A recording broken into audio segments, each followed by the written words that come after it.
Katie Moore has been in Terrebonne Parish today, and she joins us now live. Hey, Katie. Yeah, hi you guys. We came down to Houma today to just really get a glimpse of what it's like on the ground. You know, we've had some incredible reporting from Mike McDaniel and Ton Trung and others who've been down here, but we wanted to get down here and just really continue to highlight the fact that this area is struggling significantly. We can say it, but it's way better for people to actually see it. And if you take a look, this is downtown Houma. This is on Main Street, and you can see that this building, which was a little restaurant, completely blew out, and you can see the other building across the street through it.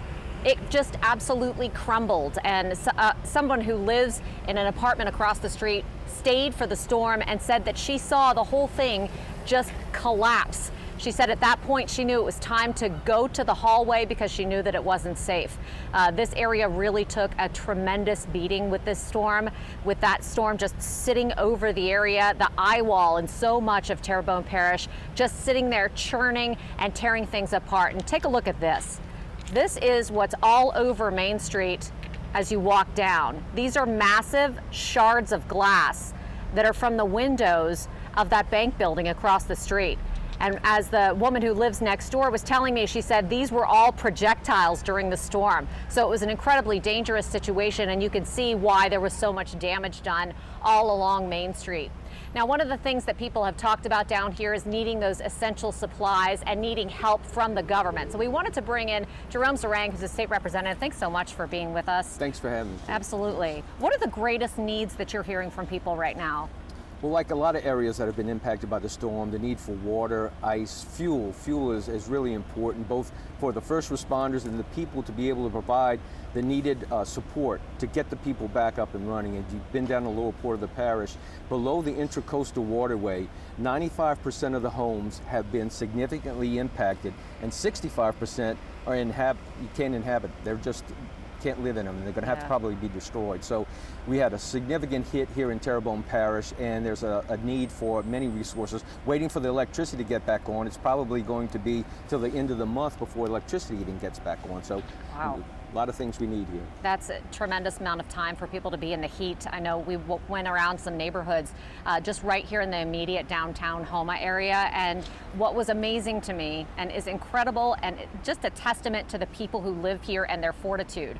But you see so much damage everywhere, and people already have their blue tarps on their roofs. They are ready to go. They're ready to roll. Yes, through experience, unfortunately, because we're very, very resilient here, and we've been through storms before, and we're going to pick ourselves up and work, but we do need the resources, both the fuel, the water, the ice, the electricity, the support, the infrastructure that is needed, but also below the parish. We sat on the eye wall, and before it turned, consistent 120 plus mile-an-hour winds for over 3 hours that were clocked in this area.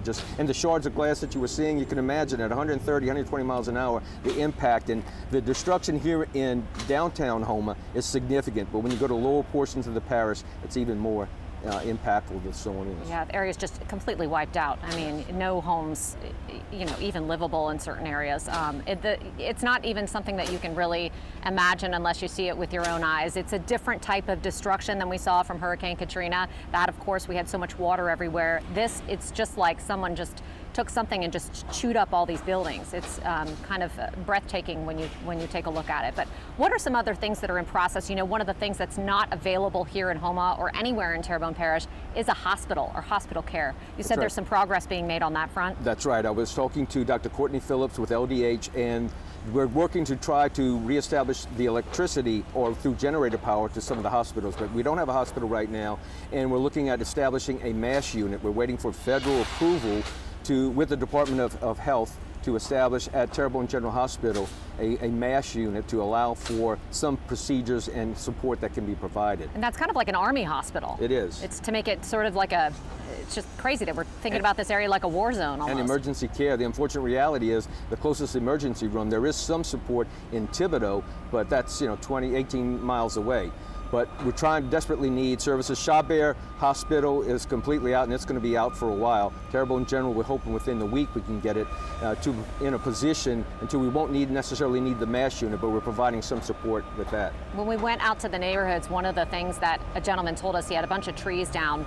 They were on his house but they didn't penetrate the roof. It was amazing. You hear about all these little miracle stories everywhere where homes survive, people survive, despite being in the most precarious of positions. And his trees were all over his house, and he was saying some crews were coming around wanting to charge him $1,600 to remove the trees from his house. Is there any help for people to have chainsaw crews or anything coming around to help remove all these trees? Well, the unfortunate reality is people will try to take advantage of the situation, and we're reminding folks to please not pay a contractor in advance. Pay them after the services are rendered. Take a picture of the guy, take a picture of his license plate, his driver's license, or whoever is doing the work for, trying to get some assurances that they're going to perform it. But there are people who are taking advantage, but there are some contractors who are providing some support.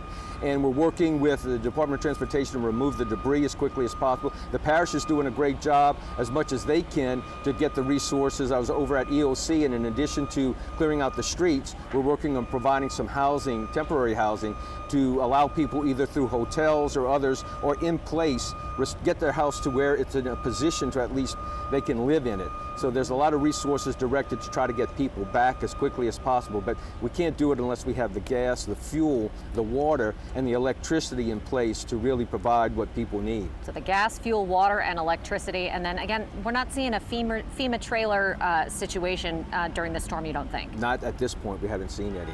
Okay. I'm not sure if we will. Okay. They seem to want to get people back into their homes, get their homes to a level that they can actually live in them and keep them in place.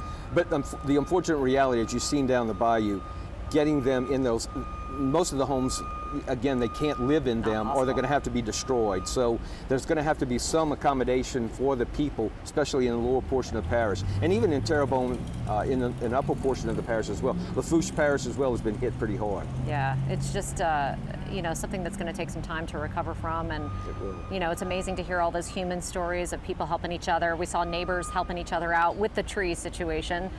This gentleman was walking around just saying, how can I help you? How can I help you? And he was, just helping people cut the trees down, and because his house was taken care of, and just people giving each other a hand. And that's what it's about. It's the culture, it's the people who live down here. We know we can live through it, and we'll get through it, and we'll get through it with the support of each other. But it's amazing the outpouring of support outside of the state, or even in other parishes, bringing in supplies, bringing in water, bringing in fuel, and wanting to help, and that's important, and it's really going to provide a lot of what we need. But ultimately, until we can get that major influx of resources, it's really going to make the difference. And anything that you want to tell people who are still evacuated? Do you think a lot of people have already come back and checked out their houses? Well, some have come back. When you look at the lines to get gas or looking at the traffic, and that's the other aspect of it, without electricity, the traffic lights are causing some problems, which are a problem for the first responders. But obviously, people want to come back and see their homes and try to do what they can to get back in it. So we're encouraging people to come, if they come back, or if they can stay where they are and they have electricity and water and they can stay there, it's probably better for them to stay there at least a week or two or more until we can get more of the infrastructure in a position that can support people coming back in. Okay, so a week or two may be the best bet for coming back down. Yes. Okay. Jerome Zerang, thank you so much for being with us. Thanks for having us. We appreciate it. Bye-bye.